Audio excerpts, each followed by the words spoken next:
ခုရဲ့မေးဖို့ခက်တဲ့ကိမ်မန်တွေ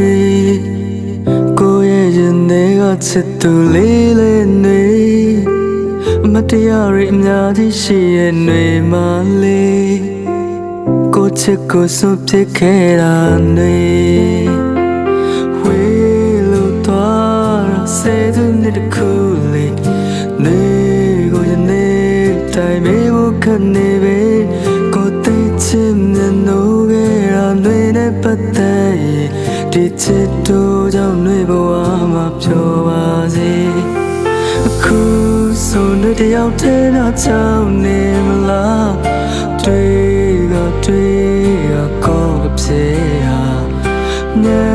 ရင်မခိုင်တော့ရဲ့ကိုစီမာ